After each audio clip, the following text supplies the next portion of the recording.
Welcome, everybody, to another episode of Inside the Psychopathic Mind podcast. Again, Jason Smith with Carl Giacono. How are you today, Carl? Hey Jason, doing pretty good today. Hey, all right. So we have a very special guest today. Dr. Cynthia Mathieu is an industrial organizational psychologist and professor of organizational behavior at the University of Quebec in Canada. She studies and has published research on psychopathy and other dark personalities in the workplace, leadership, toxic workplace culture, and employee well-being. She consults with organizations and teaches on corporate psychopathy, employee selection, mental health in the workplace, organizational fraud, dark leadership, and work culture. She has been invited to speak for various organizations, including the Conference Board of Canada, the Canadian federal government, the US government, European Central Bank, the Retail Council of Canada, and Facebook.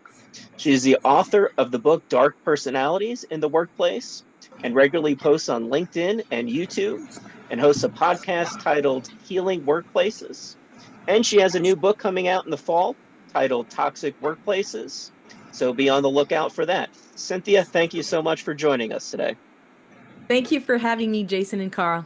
It's a pleasure to Hey be here. Cynthia, we're very excited about having you today because this is one of these topics that early in my career came up where I wondered about the different setting and if we would required to have a different form of the PCLR for. And the more the data I get about different things, I find out it's not necessarily true because the PCLR seems to work across settings. For example, we recently did an episode on with cross-cultural differences, and we interviewed someone from Denmark because, as you know, one of the things in the literature, people are always talking about lowering the cutoff to develop a categorical designation of psychopathy. And what we realized when our colleague was talking so much about the society in Denmark, that in reality, it's not that it didn't work there, it's they have less psychopaths. Their personality disorder percentage is like about 70%, 7%. Where in this country, depending on the setting where you go, it can be 15%. One colleague told me in some situations it's up to 30%. So we have a lot more personality disorders in this culture, and it's very heterogeneous. And this creates more of these kind of issues and problems. But when I first became aware of this topic was actually in 1995 at the NATO conference in Alvor, Portugal, where actually your friend and colleague Paul Babiak was there. And Paul presented this data, which kind of blew me away because he was collecting PCLR data in these corporate settings, and he showed me the data, 25, 30, 28. I'm thinking, how the hell do these people get these kind of scores in there in corporate settings? And that's my lead-in because that's much of what you're going to talk about and tell us about today. But I think you were going to talk a little briefly about your new book. Yes, well, I've been studying the corporate psychopath for more than 10 years. I get maybe 14 years. And I realized that I have to do more than that, more than understanding who they are, how they climb up the corporate ladder and their impact. But now I've moved to how do these individuals alter the system, the corporate system, to their advantage.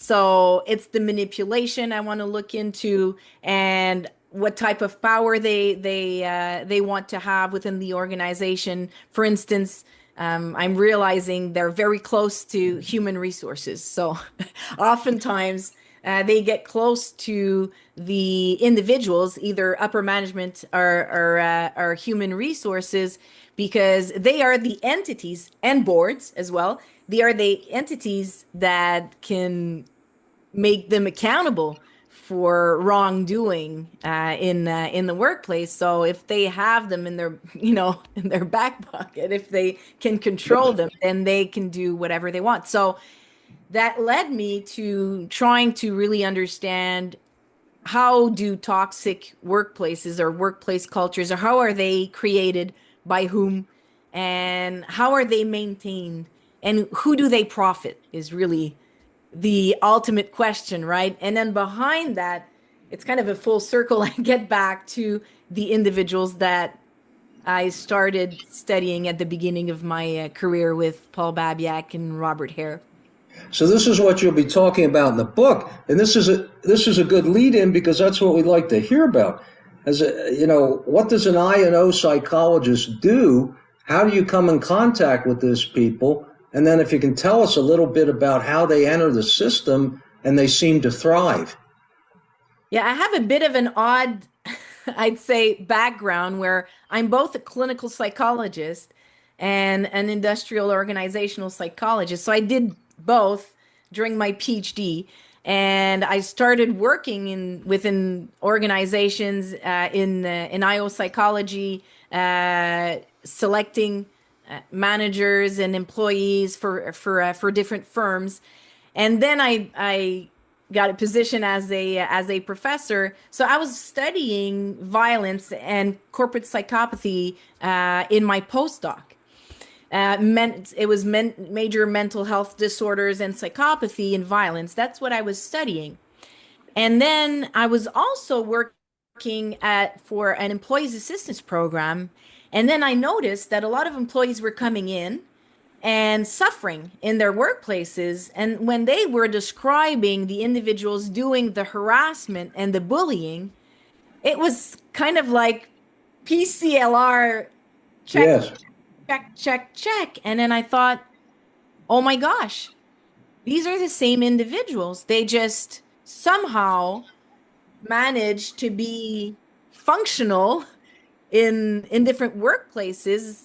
And so I started reading on it, and I read Clickley's book, of course, and looked at his chapter. And then I contacted Robert Hare because I'd read Snakes in Suits, and then I said, I want to work with I want to work with you. I want to work within workplaces, and I want to make sure that we identify these individuals and that we're able to educate people in workplaces to make sure that I saw so much suffering. It was basically, and when I looked at the literature, everything in business was about the behavior. How often does it appear? And then the impact on victim. And never did they look at that time, nobody was looking at perpetrator profile. Actually, they didn't even, I don't think they even call them now perpetrators, but I call them perpetrators because I consider Sure. this as being violence. If you look at the impact and how much it impacts people's lives. And so that's how I started working on corporate psychopaths within workplaces. And Yes, yeah. it seems, Cynthia, across settings, the concern for their victims that they leave in the trail and the impact they have on an organization, institution, even if it's in a forensic setting where they're harming other patients or staff. This becomes a primary consideration and one reason why we would want to assess psychopathy. Well, what did you discover about how do they enter the institution? What do they do? How do they, because this is the perplexing thing. It's very easy for them to enter organizations. I mean, I tell my HR students if they can fool psychiatrists in prison settings who are trained to identify, psychopathy.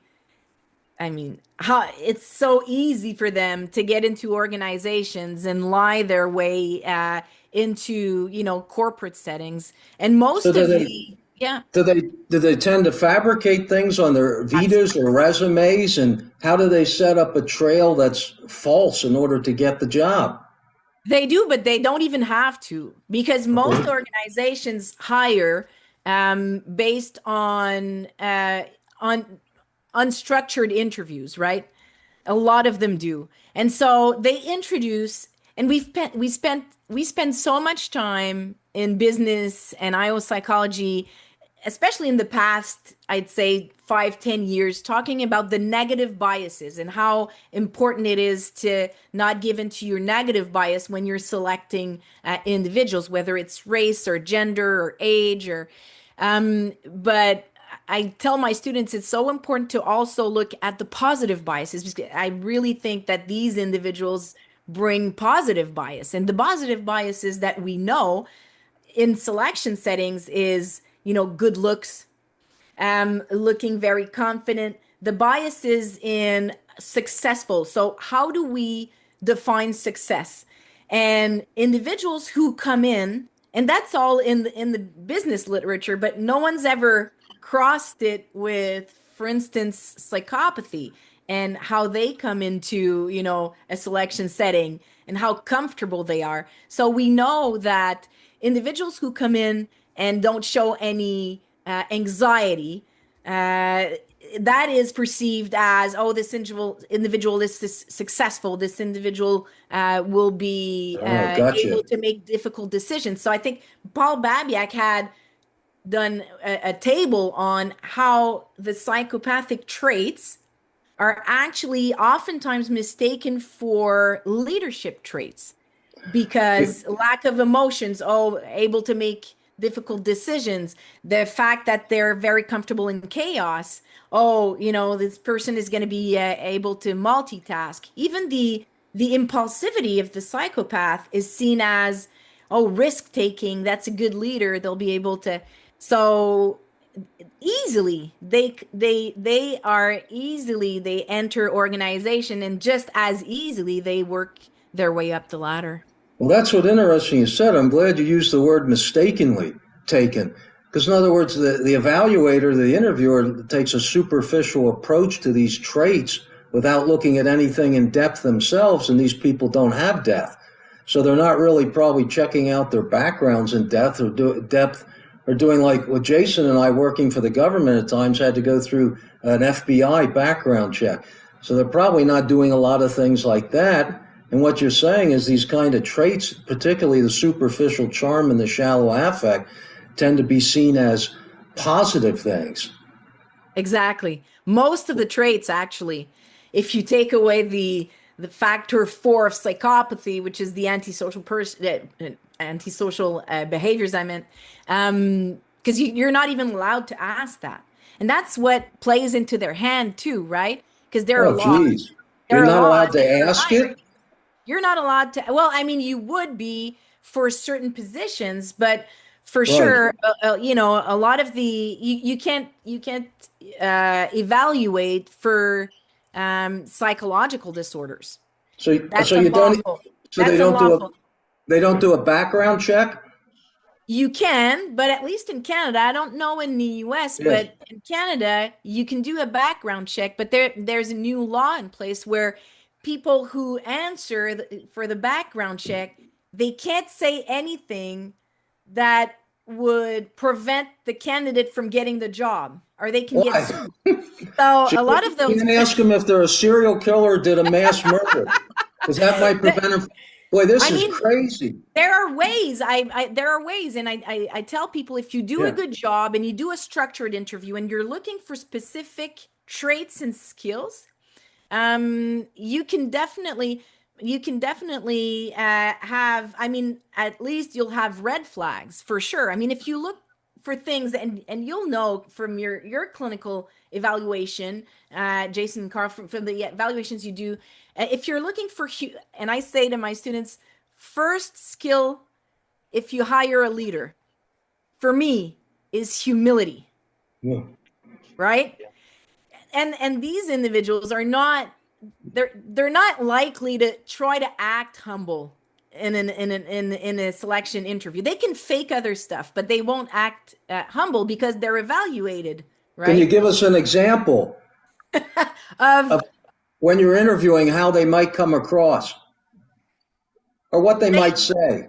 Yeah, they come across as, I mean, if you talk about success, if you talk about what they've done, and every time you ask questions, they will definitely, they're very good at selling themselves, but some of the characteristics of the traits that they will sell are mostly, goal orientation, or they're not related to, again, humility or kindness or collaboration or Interesting. understanding others or taking care of a team. They're very goal oriented in what they sell. I'm not saying that they're good once Yes. they're there and that they reach goals, but they're very goal oriented. I'm looking for the term.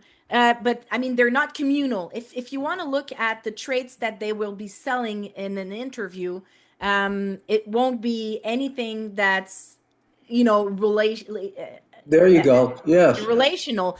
And also, we've measured that they score very low on emotional intelligence. So if you're looking at and they do have in IO measures of emotional intelligence. They just oftentimes organizations just don't look for it. What they want is that's the thing. Robert Hare did.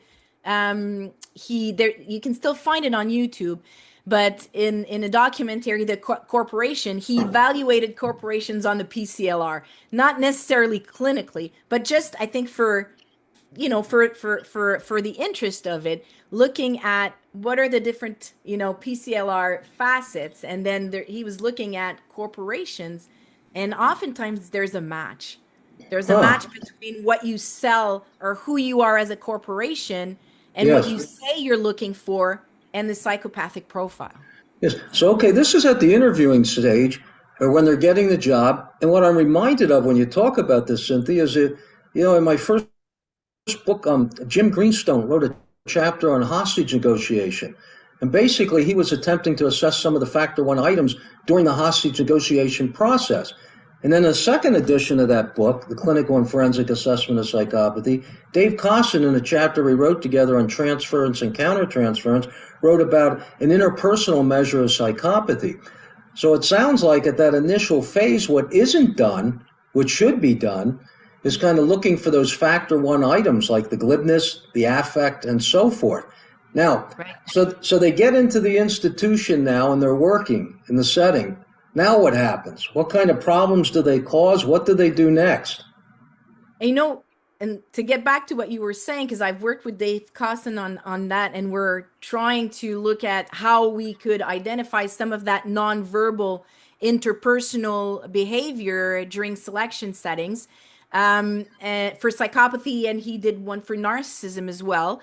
And it's all really interesting. He published an article this year, I think, on the narcissism, but and what Paul Babiak, what they found with their sample you were mentioning before, is that the corporate psychopaths, compared to the ones that you'll find in clinical settings or prison settings, are score a lot higher on factor one.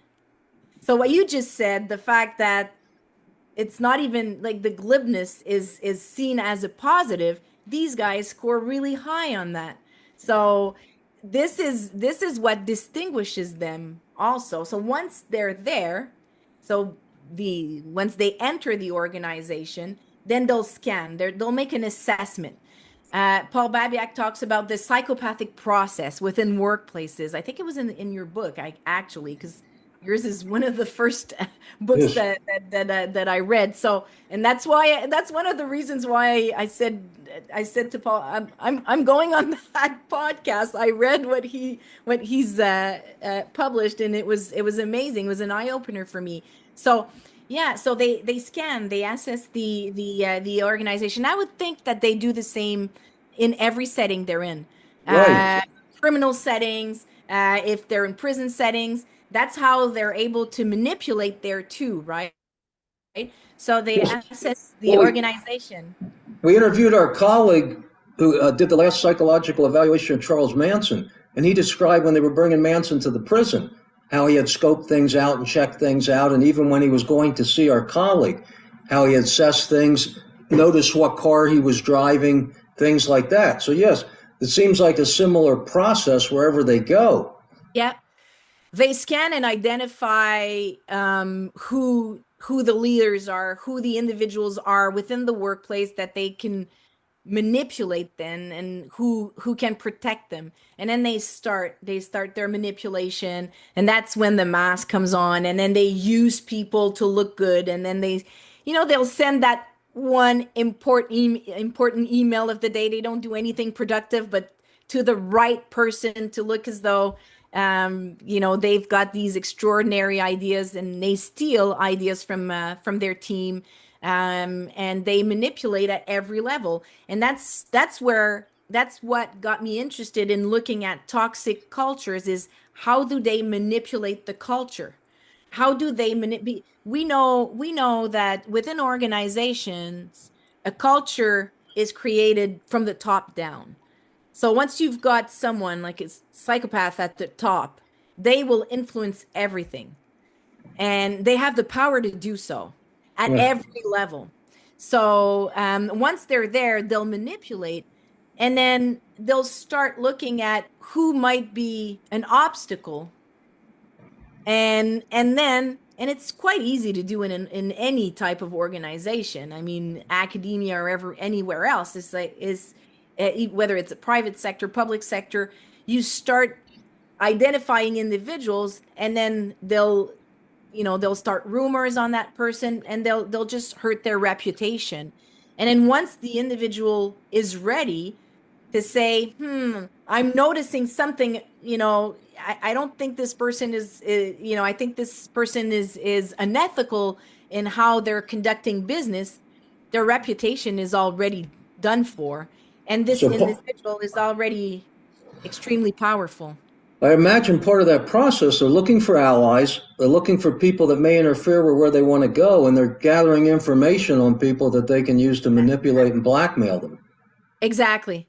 And I've even seen in some corporations where they they give gifts, or they gift something to people, and then these employees are then stuck, or they give them part of something to do, so that employees don't understand exactly, they don't get the big picture, because if they did, they wouldn't enter, they wouldn't accept.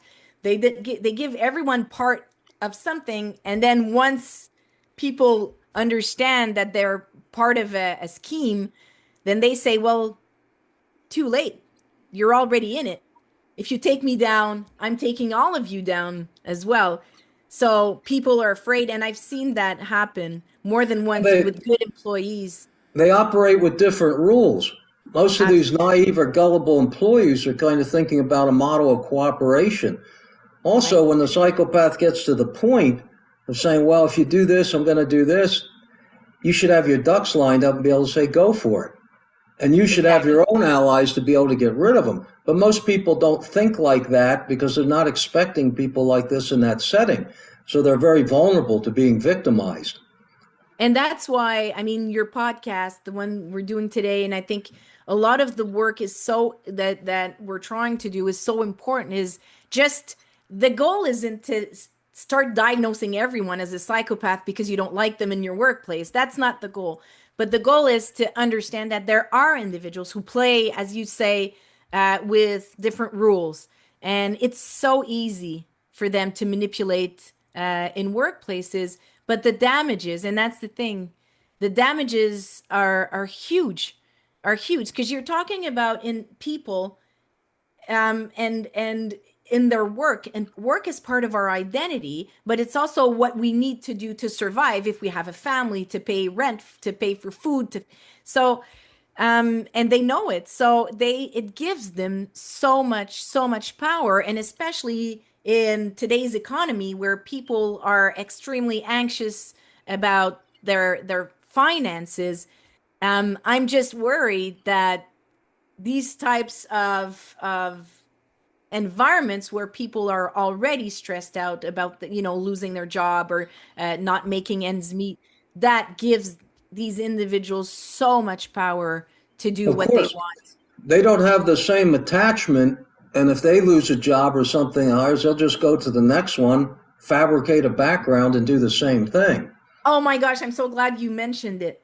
It's I can't tell you how unbothered they are by people bringing up harassment complaints. And I've seen individuals, and I'm talking upper management, and sometimes even those cases get out, right, and you get but I I'm always following afterwards, looking at how is this is impossible, this person's not going to be able to find work afterwards. But you know what, each and every time they get a better position. Sure. And it's not even equal, they're not even they're getting a better position somewhere else. They're able to manipulate, and blame others and say, oh, they were just jealous. I was so, and it just, they get into it, and they're unscattered completely. Well, it's kind of like Cynthia. It's kind of like Ted Bundy or these other psychopaths that are well known that are charming, and they're not with somebody long enough for somebody to look beneath the surface for the most part. In their superficiality and superficial relationships, they kind of glide through things. Now, someone trained can smell these people right away, but in general, the public isn't used to looking for that. And if they actually stayed with someone for a solid year where you lived in and out with them, all their pathology would come out and be readily available. They couldn't hide it. And the thing is, and that's where it gets easy for them in workplaces, is there's always turnover, right? And oftentimes at the upper management level, you've got a lot of turnover, and this individual is able to isolate, and that's part of their manipulation. So they isolate people, and then Yes. they give part of the story. So if they were, in a relationship, if you stay a year with someone and you live with that person, you can get a good feel of who they are eventually. But in the workplace, it's this person, not only do they move around, but others move around also. So it's just the perfect cover Well, up. Yeah. there you go. That's what you're suggesting. You're suggesting that some corporate settings and things are more conducive to these people than others. And the one thing you're talking about is turnover, chaos, poor communication, on and on and on. That these people, the psychopaths, would thrive in that type of environment, it seems like. They would, and even if you look at fraud, because they've been associated with fraud, and Perry, who's worked on looking at psychopathy and fraud, he was saying we have to stop the myth that the corporate psychopath or the white collar psychopath isn't capable of physical harm. He says, and then he looked at what he calls the red collar psychopath. So the ones who were in corporation doing occupational fraud, but eventually resorted to murder, eh, to stop the fraud from being discovered. And he says, I mean, they are as unbothered by violence as the clinical or the other psychopaths would be. It's just that probably, and that's what we've been saying. It's the result of personality. Part of it is genetics, but you always have part of how your traits will be expressed is also dependent on the environment. So these psychopaths are probably have probably been in environments where they had access to more money, they had access to power, they had access to better education, and they learn like chameleon. They just learn you know what in my the antisocial aspect of what Yeah. they do. They learn to adapt, and they learn to understand that there are way more lucrative crimes that you can do than just the petty crime, right?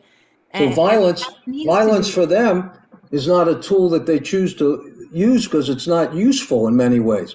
Now they probably can threaten and have veiled threats, but also exactly. you're suggesting should the opportunity to present themselves where they needed to do something, they would not be above doing it. Because that's one of the things you hear with people fantasizing about white collar psychopaths. Well, these people aren't violent, they don't do antisocial behavior, and that's all a bunch of crap. It's just opportunity, and it's more cunning and thoughtful. And I always think of that case many years ago in my generation of that guy that was in the military. I think his name was Jeffrey McDonald, that he was a physician. And in his history, he was getting into barroom fights. So this is a guy in the military that's a physician. What's he doing as an adult? But apparently what they found him guilty of was murdering his family. And part of the crime that he did, it was probably somewhat impulsive initially, but then killing his children was probably premeditated to make it look like a crime scene, like a Charles Manson killing. So yeah, it's kind of a myth that the corporate psychopath is not capable of violence, the long and short of it. Exactly. And if you read Clay Clay's chapter, the case that he presents is, and it's so interesting the way he puts it, is it's as though the corporate psychopath um puts on a show, puts on a mask, right? When he's doing all of his corporate stuff. But then there's most of the time what Clerkley would say is there's these other times where he'll have outbursts of, like in the case that he was studying, the businessman would go, he would leave for his family for 2 3 days and nights, and it would be drugs and prostitution and See, all of that. And then once yes, he was done, he'd get back, and in the case, the patient would say he'd get back to his role. So his yes. real life would be what he would do in 2 3 days, but then once it was out of his system, he could go back and then pretend to fit into Well, now, society. Cynthia, we talked a little bit about this, but I'm going to put you on the spot for a moment. Given it's Jason and I, and all Jason's work he's done with female offenders in his book that he wrote on that, you're saying he. We're the women here. I know. And I mean, just like we see in other samples, in the corporate samples, we found that um, women score significantly lower than men. But and I know you have argued that perhaps the way that psychopathy is expressed in women might be a little different than in men, and that might explain what we're finding. And I have to say, after we exchanged a few emails, I was thinking, wow, that is definitely an angle that I did not think of studying. I have the data, and I said to Jason, I think I'm going to be looking into that data, but I Well, know for a fact that there are women that cause a lot, and in this sense, and I think you talked about it in a chapter. I think it's even more dangerous.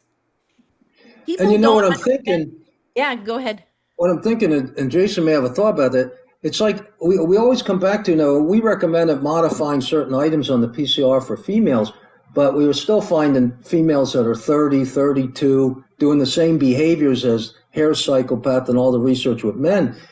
It's likely there's less female psychopaths in those settings. What are your thoughts, Jason? Well, yeah, it does seem that it's probably less because obviously, look at the male versus females with prison kind of percentage wise.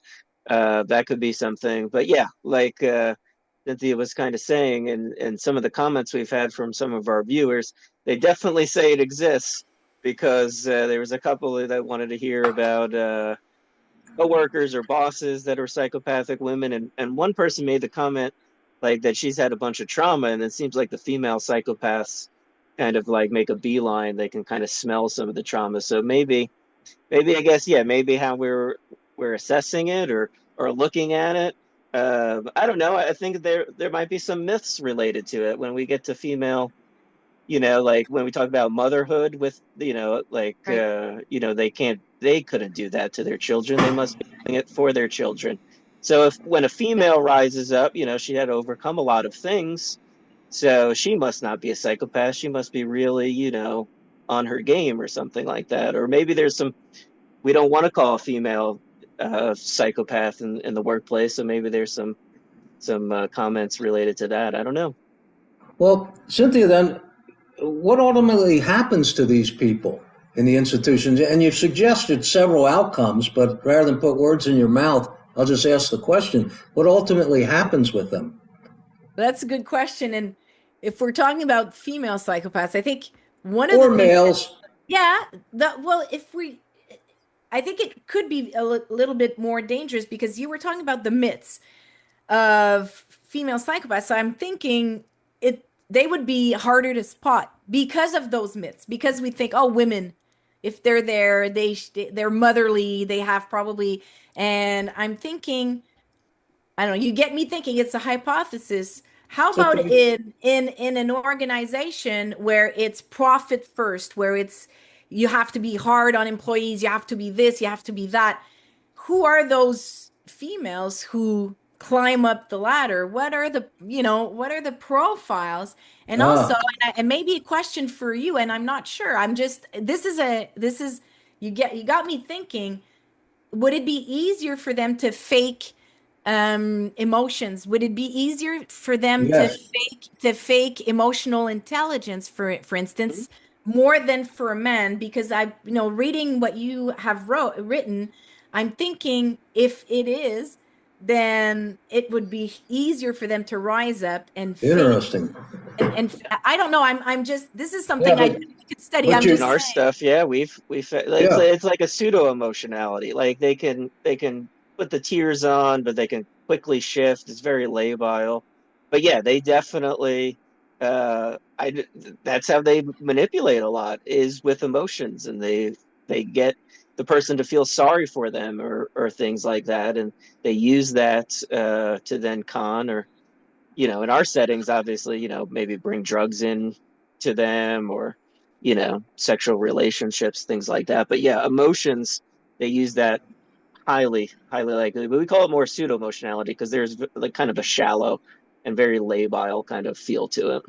So here's and I'm sharing this with you, but here's, we haven't published it, but I've been looking at data that we found. So it's candidates, and now you're having me thinking. I'm going to separate men and women and see if that's the effect. But we looked at people who scored higher on psychopathy who were applying for a job, and then we looked at how they scored on the neo, so the 5 factors, and we were surprised. All of the other factors, it fits, right? So no collaboration, very competitive, not much empathy, so we found that. But in the neuroticism subscales, you've got depression and anxiety, for example. And we found that the psychopath, not the narcissist, but the psychopath scored higher. It's actually positively correlated. And when we looked at the regression, it was factor 3 that really explained it. So we're thinking, impulsivity, or what can explain that? And I'm thinking, is it, and we're thinking they're probably faking it, but they can't fake the empathy for others, that they're not faking on that, but probably, I'm not sure, but I'm wondering, maybe like women would do that more than men. And that's you got me. That's one of the things that we're going to be looking at. But again, if females show more of those pseudo emotions, I'm thinking that could probably help them.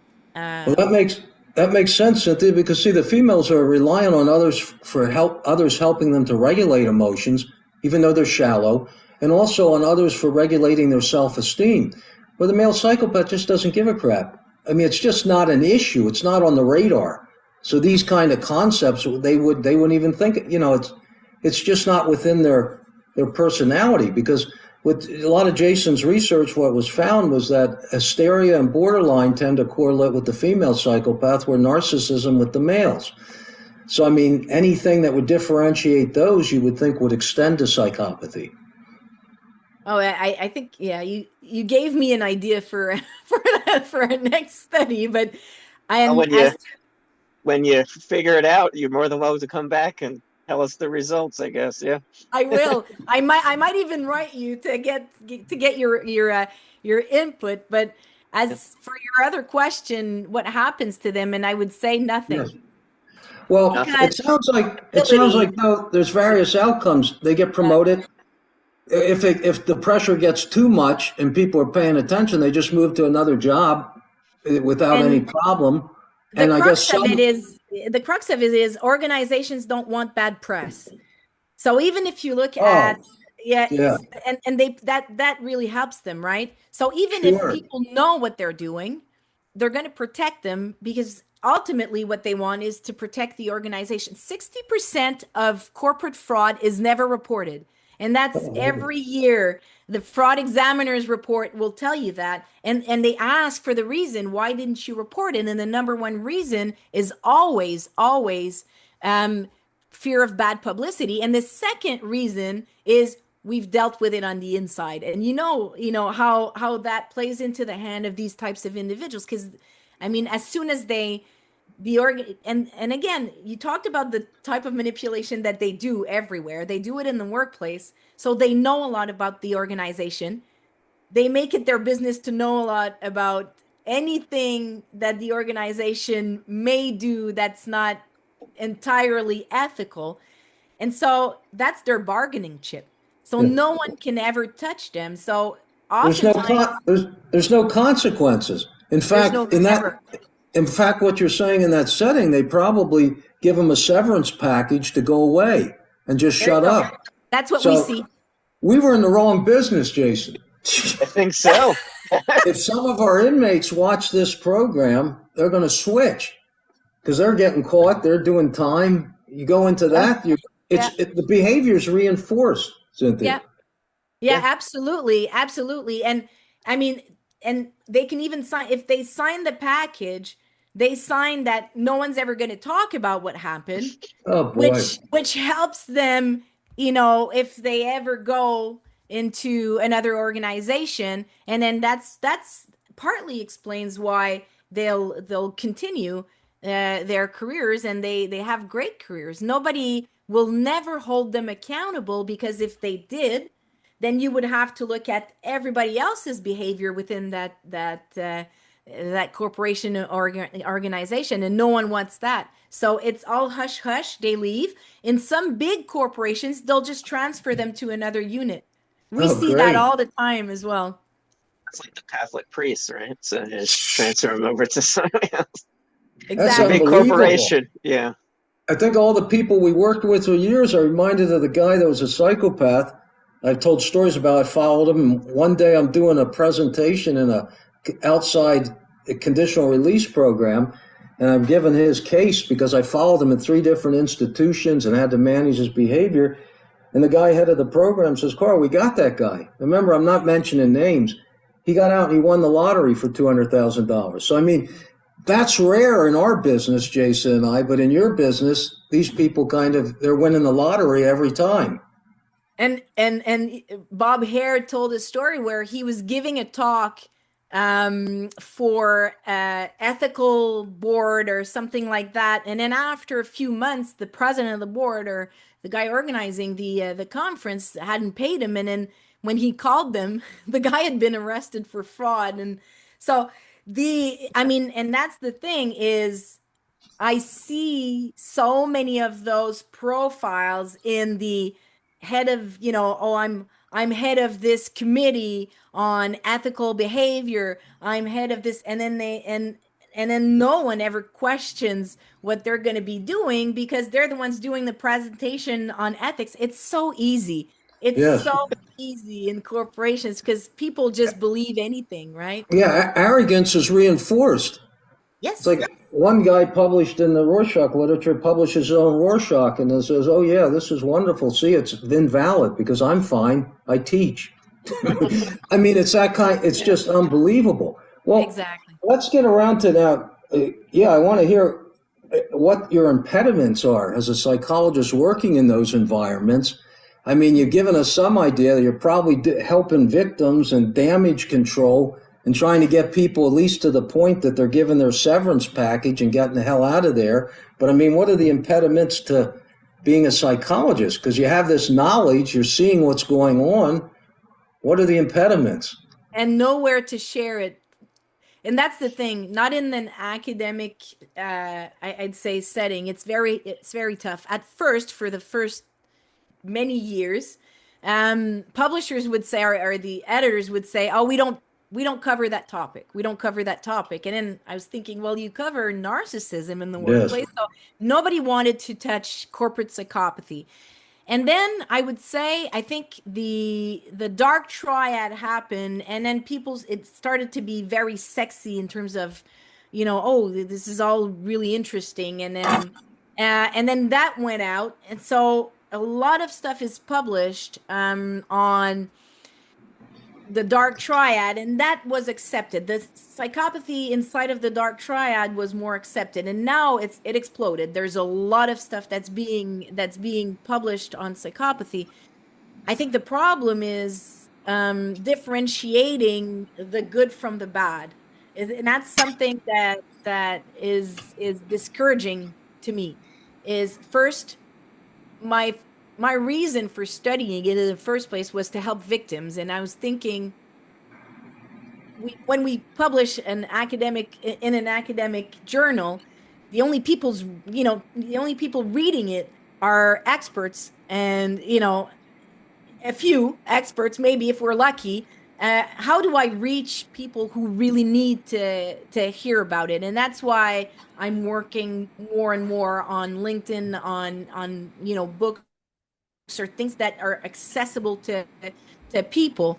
But also, I think I feel like sometimes you're fighting against, you know, misinformation, and there is a lot on corporate psychopath. Because again, I mean, I think clinically you are faced with the same problems.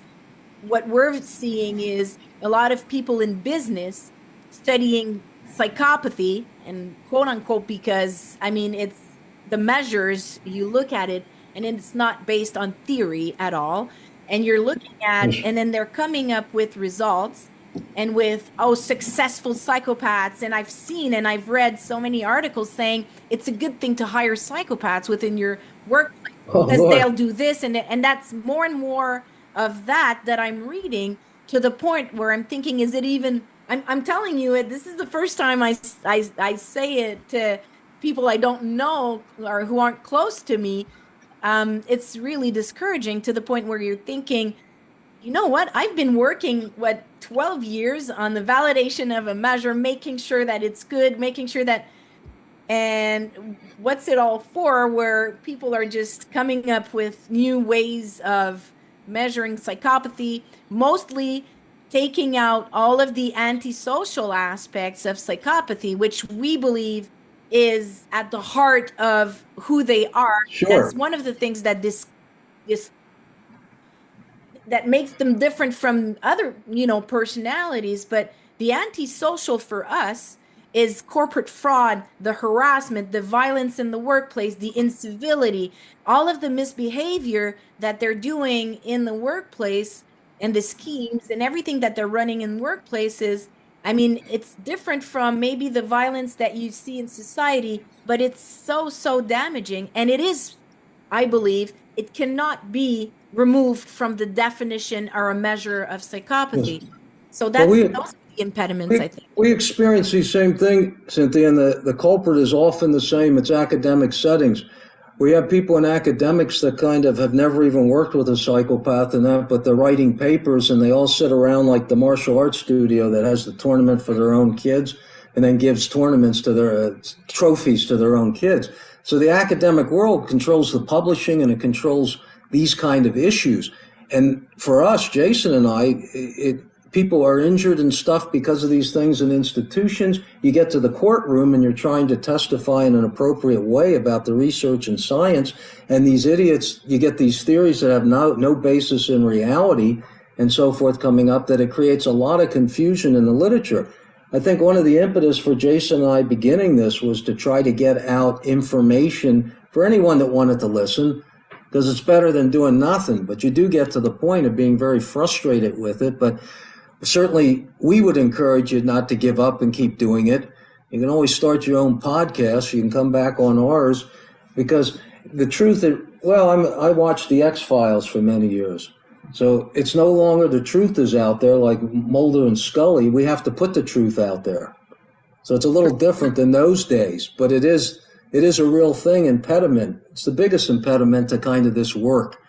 All these theories and things that people make up that make no sense. Even an article recently we saw on LinkedIn about the psychopathy being a zombie diagnosis or something. And I was very happy that one of our listeners, who her daughter that they adopted may have been a psychopath, and I think they're adjusted now and doing okay. But I mean, the heartache that family went through, and these clowns come and say things like that, can completely take away from families that are suffering, people in institutions that are victimized.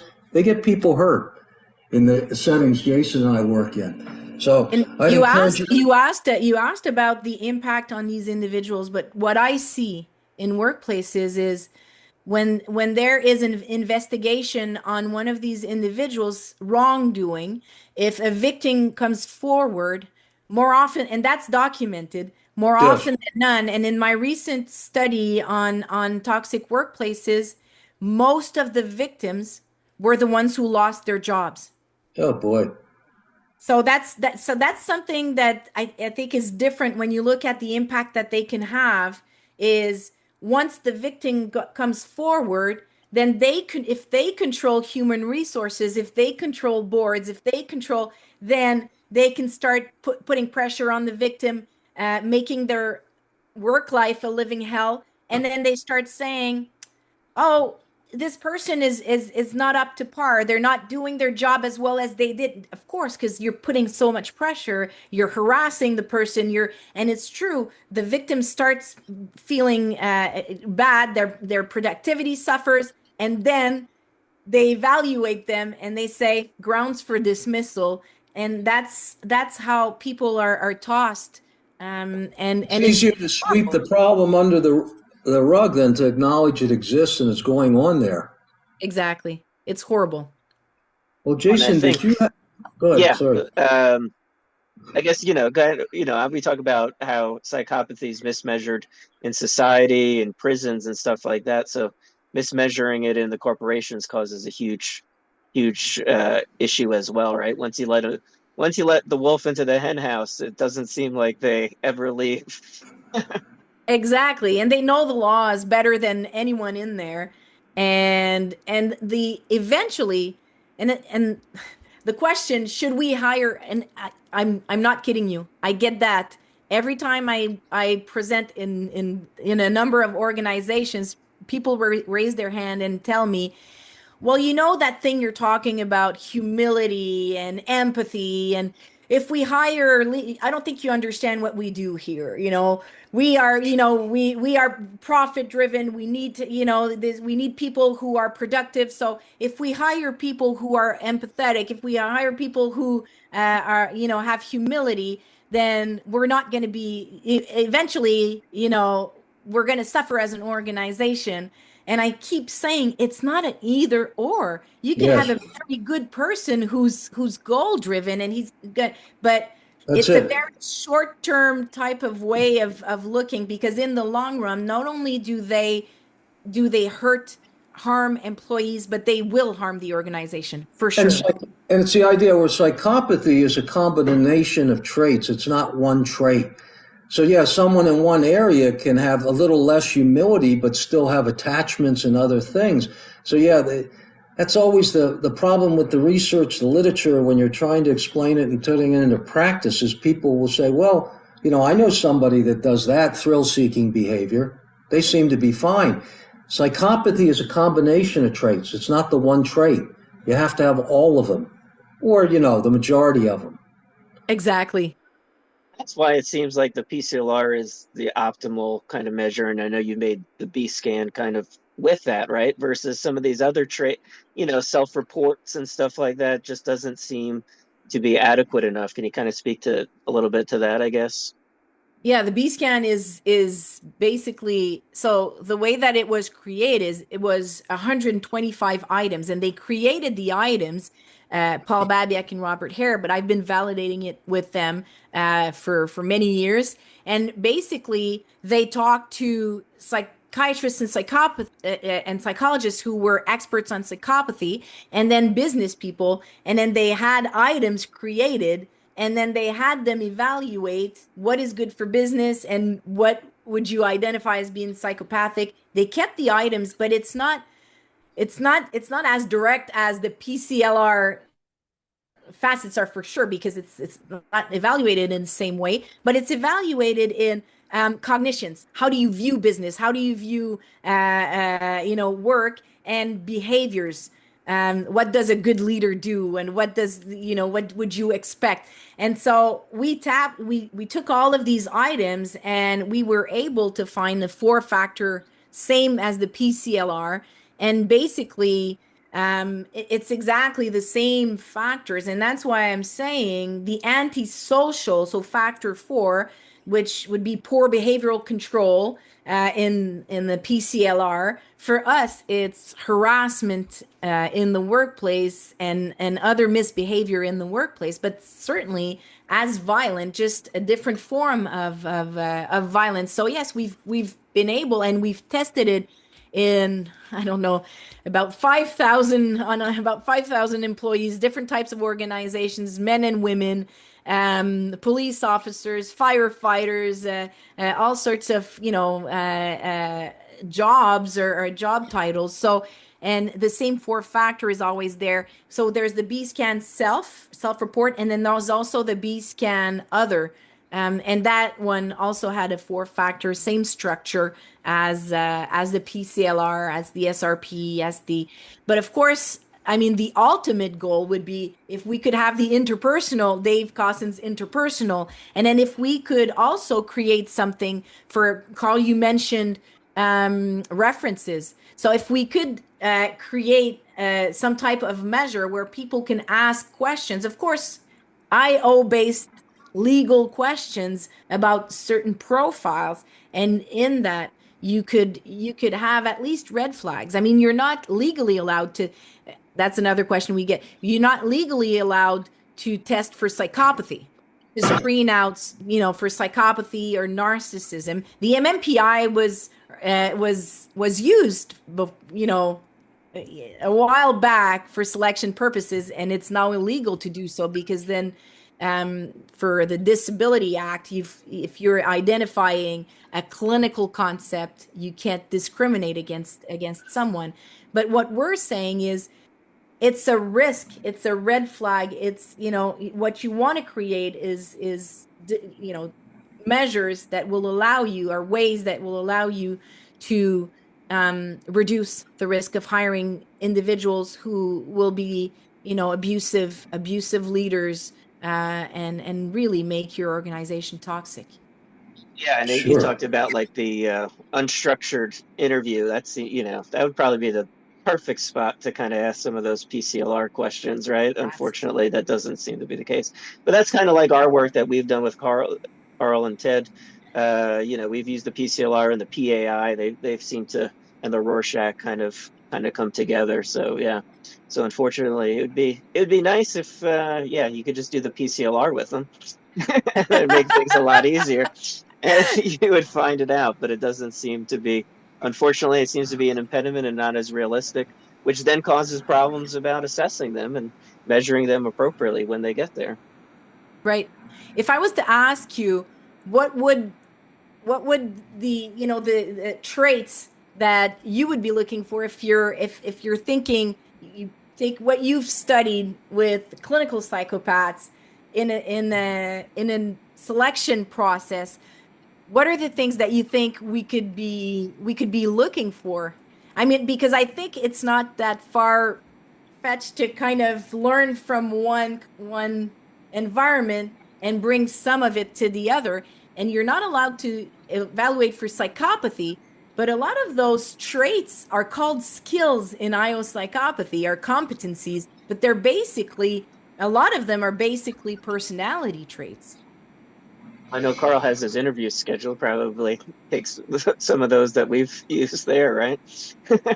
Yes, you can many times do things like that, Cynthia, and just call them something different, like you were just alluding to there, asking similar questions. But certainly, questions like what Dave Cosson's measure, that interpersonal measure, where you're really assessing factor one items, but you're not really calling it that.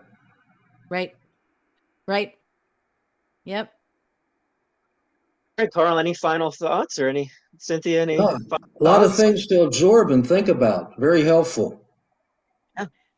I think these conversations are lacking in academia, they're lacking in research, and they allow us, like just talking to you today and the emails that we've exchanged with the work that you're doing with your population, they've allowed me to think differently and to gain, new ideas. And I think that needs to happen, not just for the public, but between academics and researchers and people from, also I learn a lot from experts that are there and working, and I gain so much information from people in workplaces. It's been incredible. And also, and I know it's not very, maybe it's not professional for me to say, or it's not very professor or academic of me, but writing on LinkedIn for 2 years has changed a lot for me, Hmm. and reading what victims go through, that Yes. they are these individuals who write to me are the ones who gave me the idea to look into toxic workplaces. And I've asked for a grant, got the grant. Now I'm working with them and I'm sharing my research result as I'm finding stuff. I'm sharing it on LinkedIn, and I don't. It, I prefer doing that than waiting and publish in 3 years, because somebody's gonna read it and they're gonna see B scan and they're gonna say that's Bob Hare. So we're not put, and There you go. That's for there's sure. so much that we're Well, getting. see, your Yeah. your your goal as far as academics doing that is noble, and it's good that you do it, but that's much like dealing with the dysfunctional corporation. They don't want to ask questions or look at questions that they don't know the answers or reflect poorly on their methodology. So it's the same thing as the corporate setting, the academic setting. So they're not going Absolutely. to do that. They're going to do the things that are convenient for them to support. And God knows if you do something that's not PC. Mhm. Yeah. So, I mean, it's just, you can't deal with politics and that, and the truth and politics don't seem to go together. Yeah. Often they don't. Well, So, go ahead, Carl. no, no, that was it, Jason. Okay. So I think we'll end here. I think this gave our viewers and listeners a little insight into, I know we talk a lot about the criminal psychopath, so kind of in the spirit of Cleckley, who talked about people other than the criminal psychopath. We talked about a little about corporate psychopathy, so hopefully our viewers and listeners gained a little bit more insight. And Cynthia, when you get some more information on the female psychopath in corporations, we'll love to have you on. Or if you need to bounce any ideas off of us, we'd be more than happy to kind of see where that goes. But again, thank you so much for joining us. Yeah, Thank you thanks, so much. Cynthia. Yeah, Thanks for having me.